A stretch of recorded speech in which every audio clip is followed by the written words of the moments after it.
Hey, lovely freaks, and welcome back to the podcast. I'm your host, Amanda. And I'm Hannah. And if you're new here, hi, welcome. If you like things strange and unusual and true crime, you can go ahead and hit that subscribe or follow button. You can also head on down to our description box, and you'll see a link that will take you to our link tree. And there you will find our Instagram at Lovely Freaks Podcast and Facebook, social media, all that jazz. And all that jazz. Alrighty, so we have, excuse me, just public service announcement real quick. I just wanted to say it's been on my mind since I left Kroger earlier. If you are coming out of Kroger or gas station or any store where you have a buggy and you have things, just get out of the way. Don't stand in the entrance or exit trying to find your keys or put your wallet away. Just get out of the door and then do that later. Okay. That was my public service announcement for the day. Something happened to you that was similar. Something did. Yeah, it did. This old lady was holding up 5 different buggies. And nobody, I was way back there. And nobody was like, hey. Excuse me. If it would have been me, I would have been like, excuse me, can you move? Thanks, huh? But I was 5 people back. And I was just like, I'm just here unless I holler. Get out of the way. Get out of the way, old lady. So anyways, also, next, pull up your calendar because I want to make sure I get the date right on this. We're going to do another live Q&A, and it's going to be April 25th, correct? Yep. April 25th, 7:30 p.m. Central Time for the U.S., so if you're not following us on Instagram and Facebook, I highly suggest that you go do that because that's where we're going to be doing our live Q&A. We're going to try this again because last time it messed up.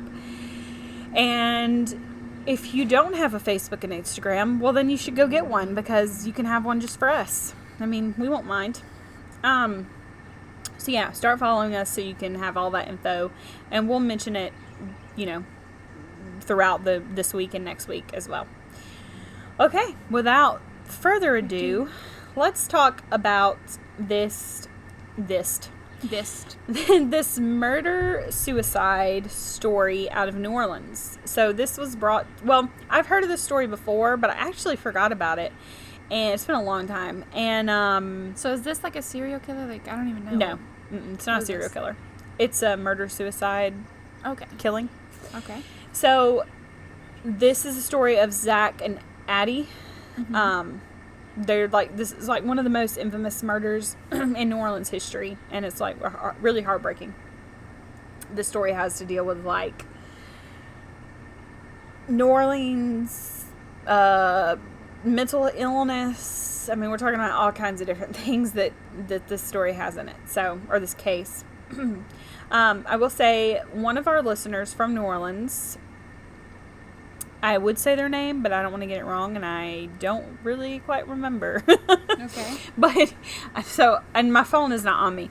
So, but they commented on our Mothman and Casket Girls in New Orleans, and they said that they had some, stories they could send us and stuff like that. So this is one of the ones that that listener sent us. And shout out to you. You know who you are. So, for those of you that don't know, New Orleans is about 3 hours from us. We live in central Mississippi. So, it's about 3 hours. I love New Orleans. It's a great place. A lot of people all over the world have been. So, I mean, people that we're talking to right now, I'm sure a lot of people have been to New Orleans. I've been there once, and it was a story, let's just say. Yeah, your experience is not as awesome as mine have been. You need to go with me. Yeah, I don't know why we haven't been, but it's pretty rad. New Orleans is awesome. There's cobblestone streets, there's art, there's love, laughter. It's known as the Big Easy. And it's just all around, the atmosphere there is just, I don't know, something about it. Of course, at night, Bourbon Street and even the French Quarter can become a party town. And so yeah, that's kind of what we're gonna talk about, all that. So we'll start off with Addie. It's so weird saying her name because my daughter's name is Addie. So, Addie Hall, I'm not sure when she was born. I couldn't find that anywhere, and I tried to find that out, but I couldn't figure it out. So, but she was kind of a free-spirited person. She was an artist. She came to New Orleans after having kind of a rough childhood. Some of her friends said that she was a victim of being molested when she was a kid. So she also went through like a lot of different abusive relationships as an adult, and so she just decided to leave the Northeast states and come to New Orleans. Excuse me. She was a poet, a dancer, and became a bartender in the French Quarter at a place called Spotted Cat. It's a nice bar name. Yeah. The Spotted Cat. Addie was what some would consider an alcoholic. She drank pretty heavily, especially after she started becoming a bartender. Obviously, you're in that environment, and in New Orleans, it's pretty fast-paced life. My tattoo artist, she used to live in New Orleans, and like they lived right down in the French Quarter, and she was like, it was fun, but that was only something I want to do like once in my life. She was like, she said, because like all night long it's party, like every night, all night, it never stops. Deal with that. It's never quiet, like it's intense. I couldn't deal with that. Yeah. When she would drink, she would also get very abusive, sometimes physically, but mostly verbally. And in 2003 she started getting into bar fights and doing cocaine, and a lot of her friends were like, peace, I'm out, because they couldn't handle her outbursts. She also got diagnosed with bipolar disorder, and so yeah, she was just having a bad time after she got to New Orleans and became a bartender and all that. So that's pretty much it about Addie. And now we're going to kind of talk about Zach. So Zach Bowen was born May 15th, 1978, and was said to be charismatic, charming. He was also like really good looking. So yeah, and he was a pretty good looking dude. He grew up in California with a laid back attitude. He was kind of like a surfer dude, just whatever, wherever the wind took him. Yeah. Zach left school and then started traveling around the country with his father when he was, I think, like 17. He was young, but he did okay in school, but he also like got to a point where he just kind of didn't care about school when he was older. And his dad apparently was kind of more of his friend than his father. His parents had gotten a divorce. They when he was younger, they lived like a kind of a hippie lifestyle. I mean, they would travel all over. They would he lived in several different places. They had like a van, or not a van, but like a camper or whatever. So yeah, they finally made their way to New Orleans, though, him and his dad, after traveling all over the country. They finally made their way to New Orleans, and apparently this is when he decided to re-enroll back into high school. Unfortunately, though, yet again, it ended with him leaving school, dropping out, not finishing. But he stayed in New Orleans because he loved the atmosphere so much and everything. Zach got married at 18 to a woman named Lana, who was 28. They also had 2 kids together. She was a former stripper, I believe. And he was a very good dad, according to his wife, or his ex-wife. He also, in 2000, he decided to like go back to school to get his GED.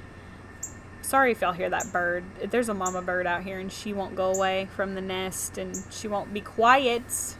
I don't think they hear it too much. It's Maybe fine. not. So anyways, in 2000, he decided to get his GED because he wanted to, like, try to make a better life for his kids. He was really like one of those dads that wanted to, what's the word I'm looking for? Like, be there for them and, provide. In order to provide more, though, he decided to join the Army this same year in 2000, and because of the benefits, TRICARE, all that, I should know, Army wife, and the benefits are pretty good, but they do come with struggles. And this, of course, was before wartime, so this was before 9/11 and all that. However, after 2001 and 9/11 he did a tour in Kosovo, which... What was that? A mosquito. Oh, a mosquito. We're outside, by the way, guys.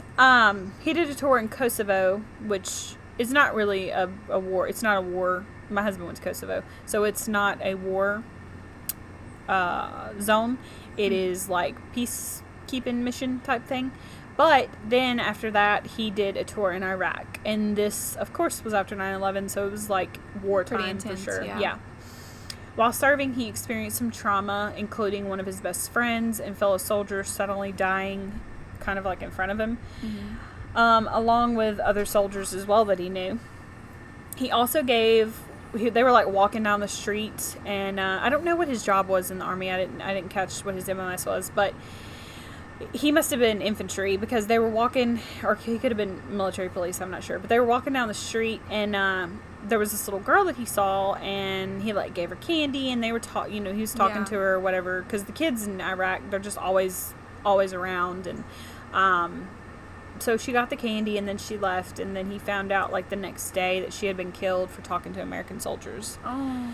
Yeah, and then there was another little boy that he kind of befriended that would bring them like ice and stuff when they were out, on the road and patrolling and stuff, and they found out that I don't think they bombed his dad's store because of them talking to the Americans. They may have, I don't know, but he found out that their store had gotten bombed, and the little boy had died, and his family. So just some really sad, traumatic stuff.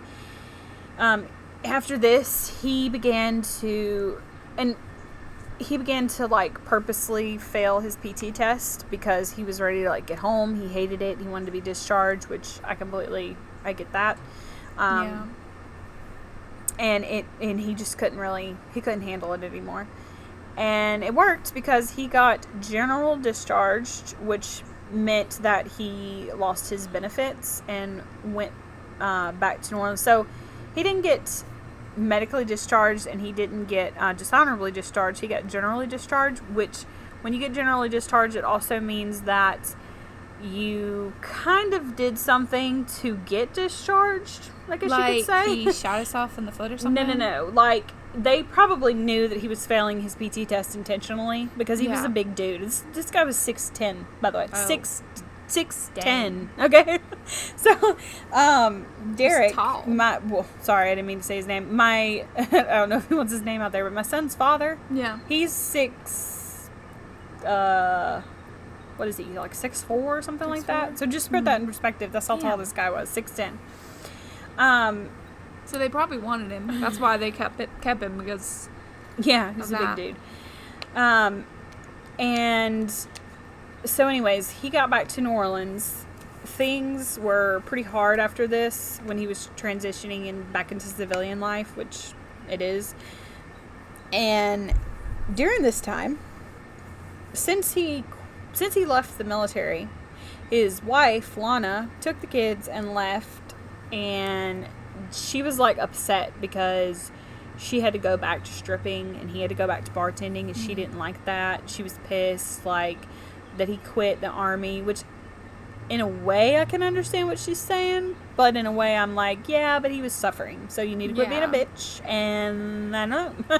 Did he tell her? He probably didn't. No, probably not. I mean, they don't. But still, tend to don't do that. Soldiers usually don't do that. But you don't know what he's been through. Yeah, she had to have known that something happened.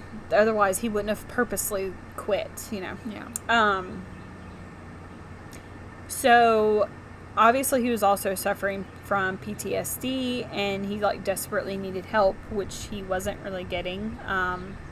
Because unfortunately, a lot of our military guys do not get help, and the stigmatism behind that is also, you're a soldier, suck it up, and that's probably what people were saying. Give you like pills, or they're like put you in a mental. Well, a lot of times it's just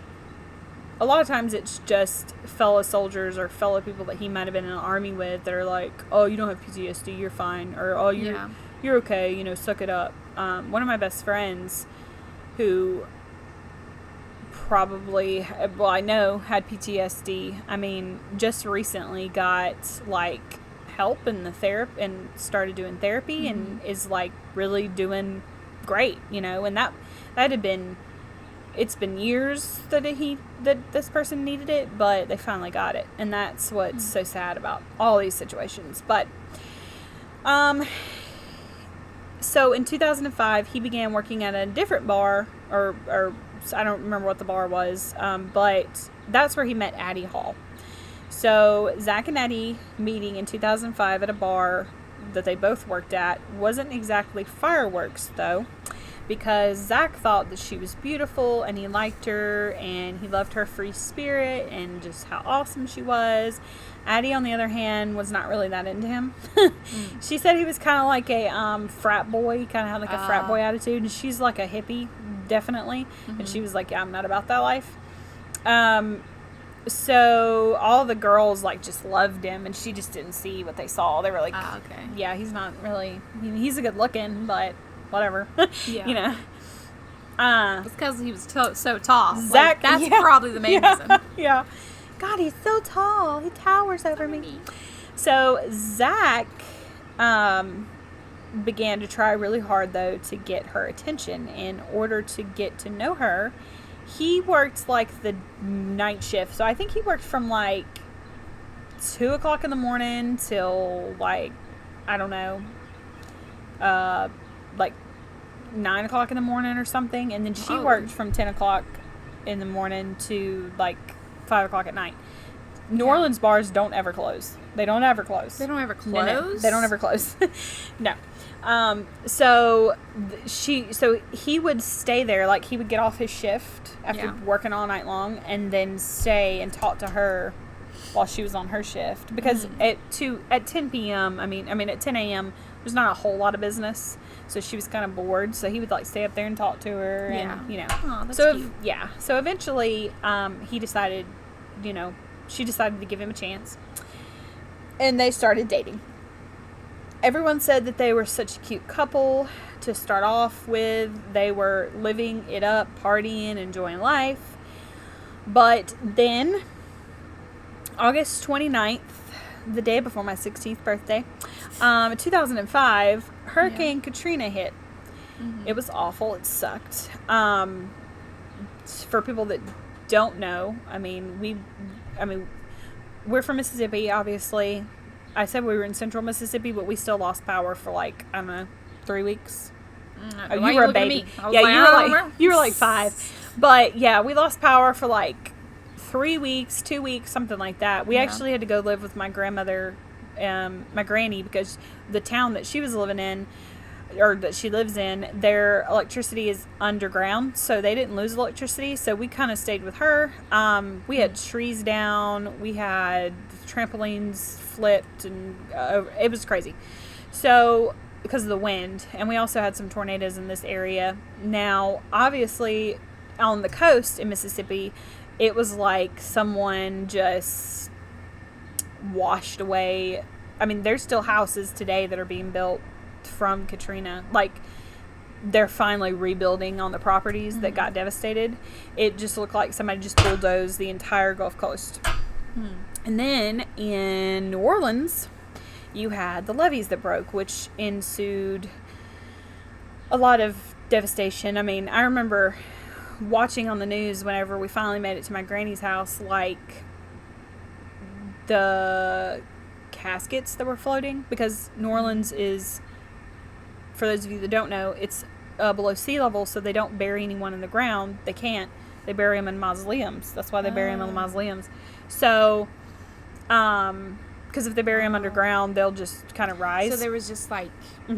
So there was caskets floating everywhere. Really People still didn't even like... There's some people that still never found like loved ones.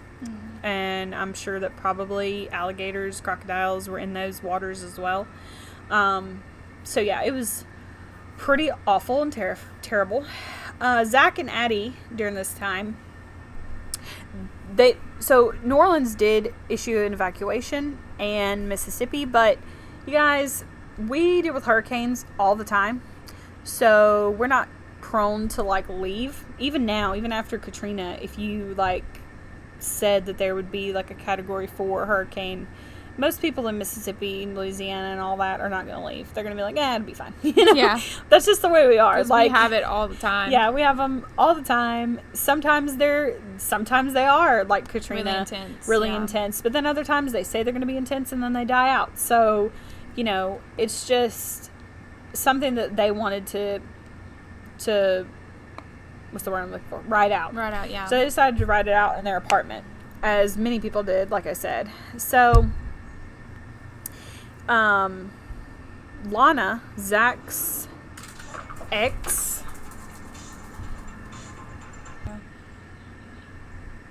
so Lana, Zach's ex-wife, she was kind of still in the picture, and he was, you know, seeing his kids and stuff like that, even though they, like, she left and divorced him and all that. Mm-hmm. But she begged them to leave New Orleans because she thought it was going to be pretty bad and, like, go up north further away from, you know, everything. She even told him, like, you can bring Addie. I don't care. You know, I just want y'all to come with me and let's go. And he pretty much, like, refused. He was like, no, I'm good. And I thought that was kind of shitty because he's got kids. Yeah. I mean, I would have been like, yeah, I need to go with my children, but whatever. After the storm passed, of course, they didn't have water, electricity, food, etc. It was kind of like, you know, just living off the grid. They, however, loved living like this. Like, this was super hippie kind of lifestyle, like living just free, whatever. Okay. No laws. The police were there in New Orleans, but they really couldn't do much because there was a lot of, not only was it flooded, there was a lot of, like, just chaos. I mean, people were, like, looting places to get food and stuff like that, but you also had idiots that were looting to, like, get TVs, and I'm like, what the fuck are you gonna do with that? Like, you didn't have electricity for, like, months. Exactly. What in the hell are you gonna do with the TV? It was just stupid. Yeah.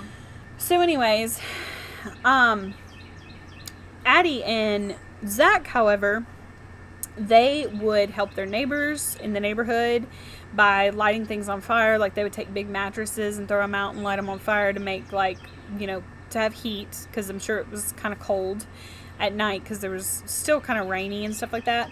And also they would, like, cook out in the middle of the streets. They would cook, like, beans and anything that they could find in a can that would, like, sustain a pretty big community. Addie and Zach started, like, making drinks. They went to, like, a bunch of different bars and they stole liquor so they could make drinks for people, you know, because they're bartenders. Okay. So, yeah, I thought that was kind of funny.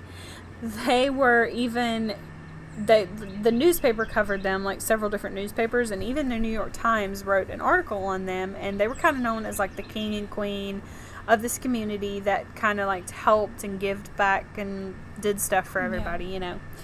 So they were thriving in this environment, which is really crazy to say because most people at this time were not thriving. They were miserable. They were hot. They were starving. They were wet all the time. I mean, it was just awful. But not Addie and Zach. They even, like, people would even say they had, like, sex in the street. Like, it was just like a, you know, thrill, like, thrill. Yeah. Like, they just loved being this bohemian. And I'm like, that's great. Just when it all comes back is when they start having problems, and we'll get to that. So,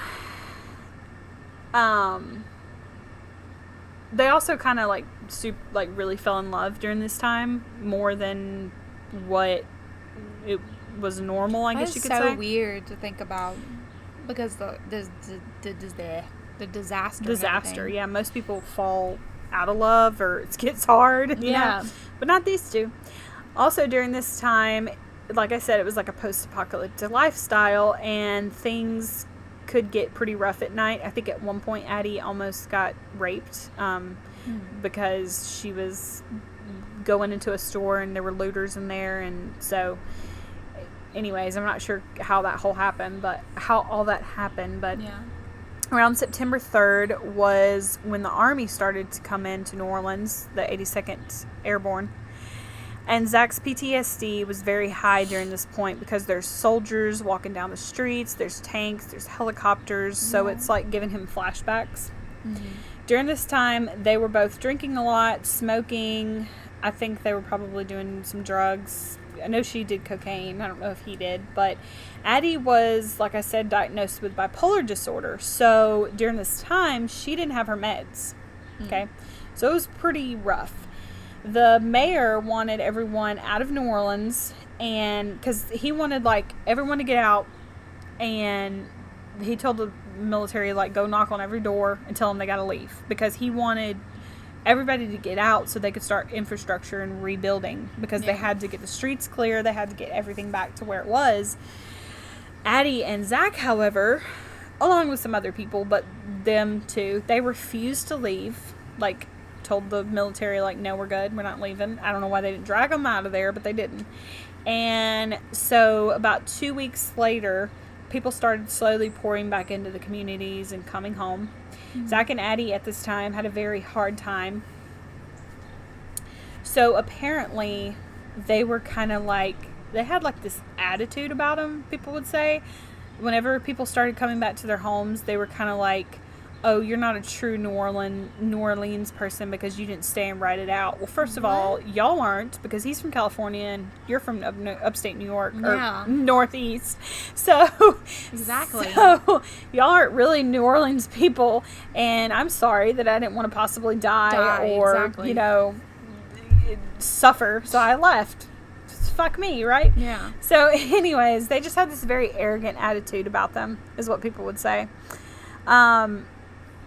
And they felt kind of like they owned the town, I guess you could say. Oh, okay. Yeah. Their friends said that they liked camping out, not having jobs or any responsibilities during, like, Katrina. So being back to normal, they absolutely hated it. By 2006, they would get into, like, massive fights, verbal fights, sometimes abusive, because Addie, sometimes she would wake up with, like, bruises on her arms and she didn't remember how she got them, but it was because she was, like, blackout drunk. She was fighting with Zach, and, you know, he probably was trying to get her off. I don't think he ever physically, like, hit her or punched her, but he would, like, hold her arms, like, keep her from hitting him. Yeah. So people said it seems like they lived off of the drama, because, like, if Addie kicked Zach out of the house or the apartment, she would start running down the street after him. And if he kicked her out of the apartment, he would start running down the street after her. So it was kind of like a drama thrill type thing. They just loved the dramatics. Yeah. And, you know, the makeup sex, I guess, was great. I don't know. They're like, wait, come back. I want makeup sex. Yeah. No, don't leave. So anyways, Zach then started looking elsewhere for companionship because he was getting kind of sick of Addie's shit. Reasonably so. He started talking to another man. Yes, Zach was bi. Addie gets pretty pissed about this when she finds out and starts calling him all kinds of homophobic names.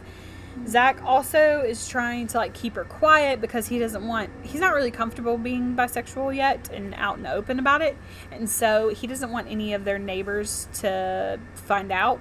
So she's, like, standing in the middle of the street screaming all these homophobic slurs at him, and he's, like, trying to shut her up, you know, and it's just a shit show. She called every woman in his phone. She, like, got his phone and called every woman in his phone and told them all that he had AIDS. Damn. Yeah. She's a biatch. It's pretty crazy.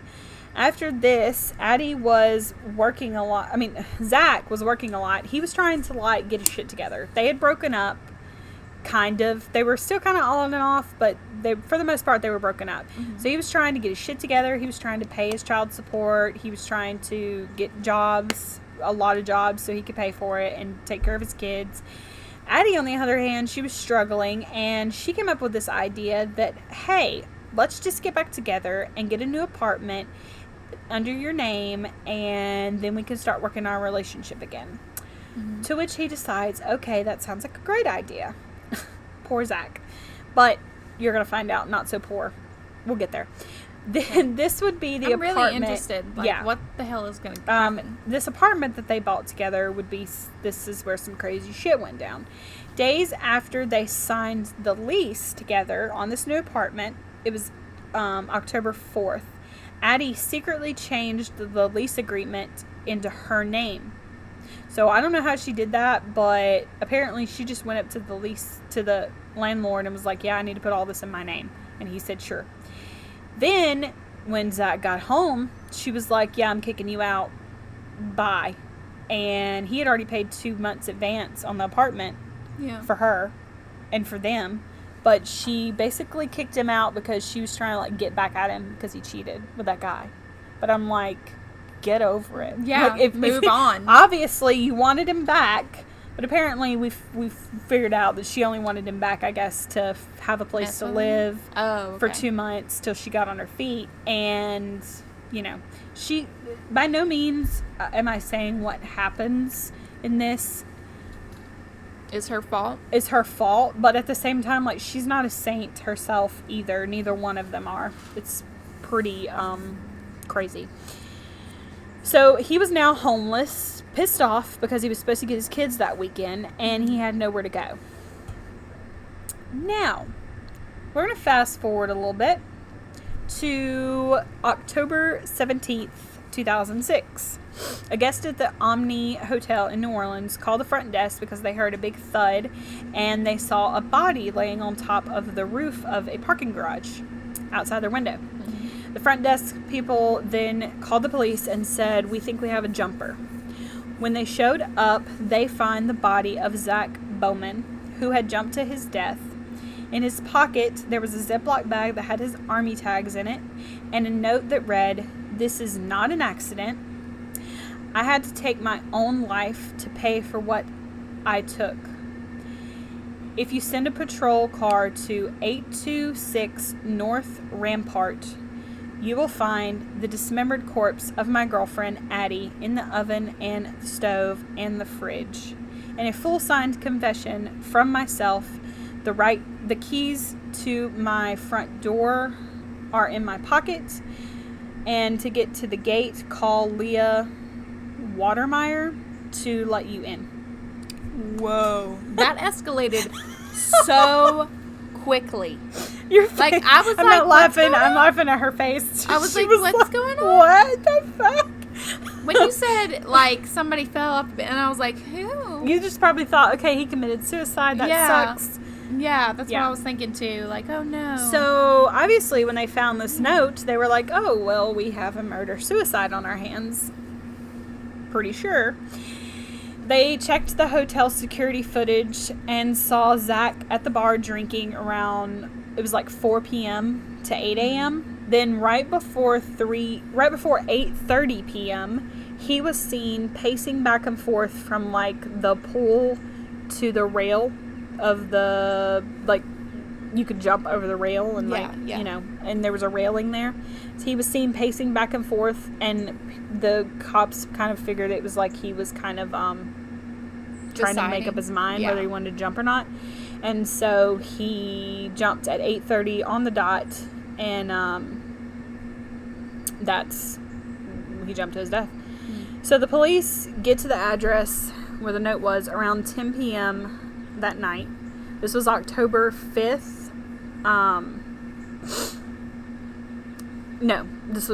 Sorry, I got ahead of myself. They get there at the house at 10 p.m. that night. So now we're going to go back to what happens. This is what happens, and this is what the note in his pocket meant. October 5th, 2006, around 1 a.m., like I mentioned above, apparently him and Addie started fighting. They were fighting like all hours of the night, and then I guess probably the neighbors remember that or whatever. Yeah. And then finally it ended when Zach strangled Addie to death. When police got to the apartment, so that's what happened. Yeah. Then I'm going to go back to when the police get to the apartment.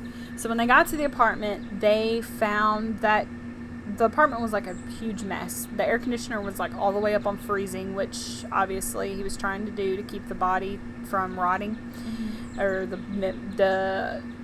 body parts. So it was like super cold in there, and they could smell the smell of decay when they walked in. And the neighbors later on would say that they kind of smelled something, but it wasn't as bad, because this was October 5th when he killed her, and he jumped October 17th. So about a week or two. It's like 12 days. Sorry, I was having to count. So it's like 12 days or so. So yeah, I mean, it's pretty good amount of time, but they were just starting. Almost she was 2 just weeks, starting so. to decay. Yeah. Or they were just starting to smell the body. The neighbors were. When the police got to, okay, so it was a big mess. The walls of the apartment were covered in black spray paint, and they said things like, quote, "Call Lena Bowen," which is his ex-wife. Mm-hmm. Her number is blah, blah, blah, blah, blah, whatever, end quote.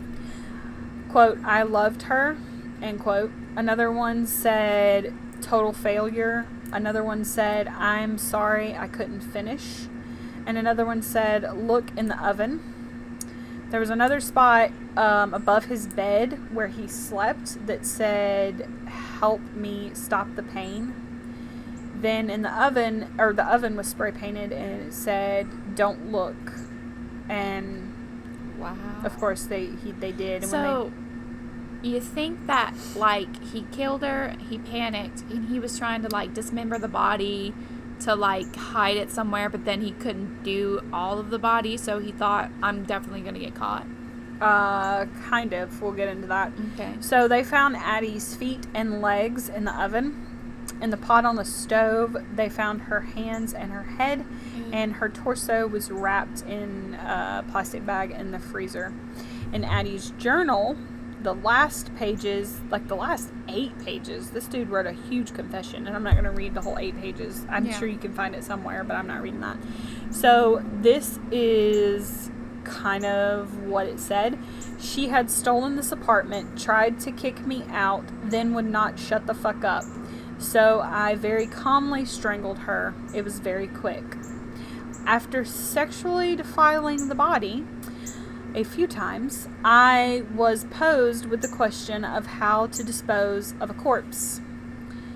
So during this time, he kind of dismembered her, but also went about his life. Because then, passages later, he finally says, halfway through this task of, like, going through normal life and for a few days and trying to figure out how he was going to dismember her, he said, I stopped and I thought about what I was doing. The decision to halt the first idea and move to plan B, the crime scene you are now in, came after a while. I scared myself not by the actions of calmly strangling the woman I've loved for 1.5 years and then desecrating her body, but I scared myself by my entire lack of remorse. I've known for forever how horrible of a person I am, ask anyone, and decided to quit my jobs and spend the $1,500 in cash that I have on being happy until I killed myself. So that's what I do. Good food, good drugs, good strippers, good friends, and any loose ends I may have had. I didn't contact any of my family, so that'll explain the shock, and had a fantastic time living out my days. He's talking about until he commits suicide. Yeah. It's just about time now, end quote. So very long quote, but basically he's saying that he didn't have any remorse for strangling her and it scared him, defiling her body, and it scared him. Yeah. That's weird because he just snapped, and it's not like he. Yeah, because a lot of people were like, and I'll probably get to this at some point, but even people like friends and stuff were like, Addie seemed like more of the person that would snap opposed to him. Yeah, but sometimes that's how it be, man. Like, you push somebody enough, even the quiet ones, they'll just snap. Like I said, he went on days living life as normal. Meanwhile, Addie's body was in the apartment. You know, body parts were in the apartment. And he was just living it normal. At one point, he even talked to Lana, his ex-wife, and asked her if she could bring the kids up to his work, which she did. When she got there, she said that he was like super joyful and happy, and he said that Addie was gone, like she just left him and she left the state. And so Alana was like, okay, well that's probably why he's happy, you know, he doesn't have to deal with that anymore. He gave her $600 in cash and child support, which was like way over what he usually gave. And he said, hey, is it okay if I get the kids next weekend? Since Addie's gone, I'm kind of renovating the apartment and it'll be ready by then. Yeah. Maybe that wasn't his plan. Maybe his initially, plan I don't think his plan was to kill himself. No. Yeah. Maybe he was going to hide the body or something. So this is where we're going to get into some kind of like voodoo conspiracy theory, spirits maybe do it type shit. Okay. There was a neighbor named John who lived in the apartment before them. So he lived in this apartment before them. He still lived in the apartment complex, but this specific apartment that Addie and Zach were in, he lived there before they did. And he said that he moved out because he just had bad vibes. He also had a priest come bless the house before he left, which I thought was really weird. John remembers the night of the murders, the apartment complex, like he remembers seeing that the bathroom light of the apartment complex is on all night, which he thought was really strange, which I wouldn't think that was strange because I leave my bathroom on all night because that's my night light. Because I'm scared of the dark at 32. So, almost 32. So anyways, but he thought it was really weird, whatever. And so he also said he remembers seeing a man standing outside of on his balcony, but when he went out there, nothing was there. Then he said he remembered seeing shadowy figures like out on the lawn, like looking up at the apartments. Yeah. So he got super scared and he called his friend to like come over and stay with him for the night. He said in a book that was written about this murder, he said, quote, "This is an old city with old spirits. Don't tempt them," end quote. So this apartment sits atop a very well-known landmark in New Orleans, and this is above the priestess, I'm going to say this name wrong, Miriam's Voodoo Spiritual Temple. So a lot of people from New Orleans will know what I'm talking about.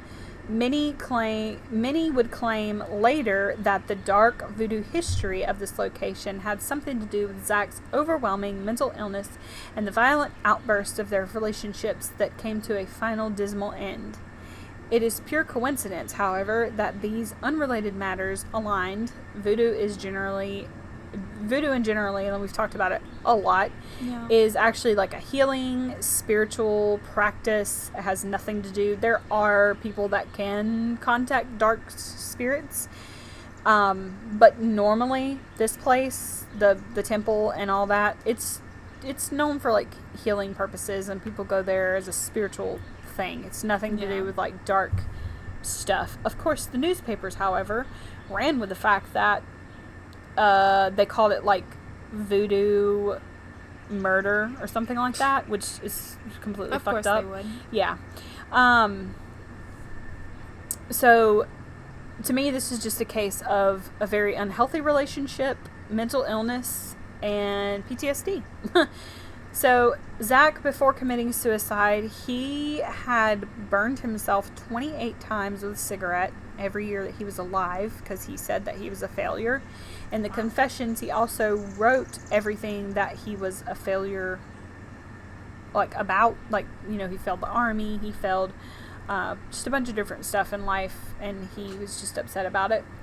A lot of friends like couldn't even imagine this. They had one really good friend that was like a mutual friend between the two of them, and I think he even dated Addie like a long time ago.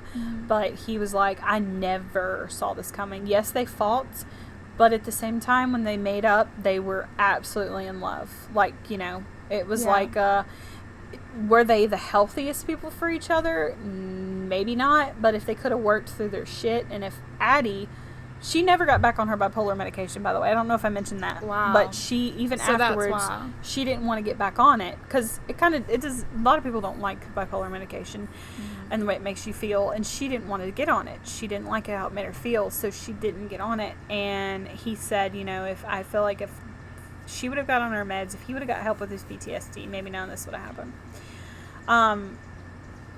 The apartment now which is pretty messed up that they did this. This only happened back in 2006.